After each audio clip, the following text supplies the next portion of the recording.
Ngayon, ituturo ko naman sa inyo kung paano ninyo ma-check online sa inyong SSS account ang inyong employment history. So, ngayon, open nyo lang yung Google search ng cellphone ninyo. Dito sa may search, i-click nyo lang yan.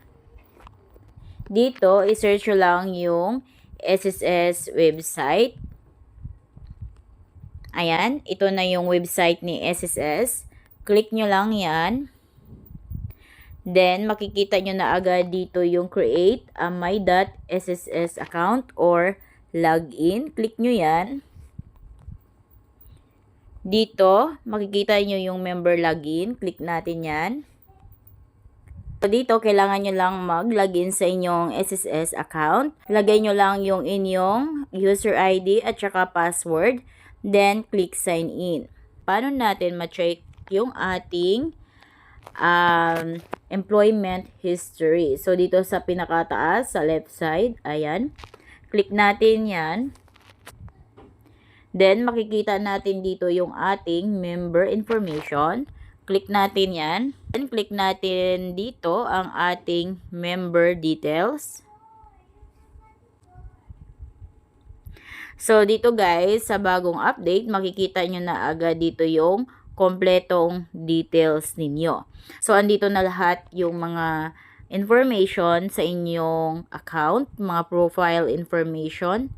Ayan, andito yung my details ninyo, employment details, other details, UMID or SSS ID details. Then, your address at contact information.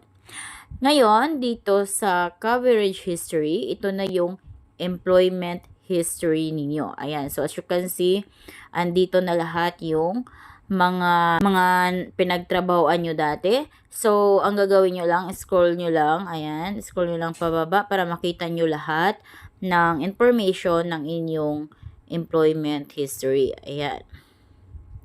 So, ganyan na siya guys, yung employment history natin.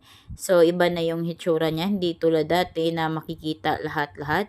Kailangan pang i-scroll pababa, pataas, para makita natin lahat ng ating employment history. Ayan. Ayan, so yan na yung bagong update natin kung paano natin ma-check online ang ating employment history. So, marami pang i-update dito si SSS sa kanilang website, guys.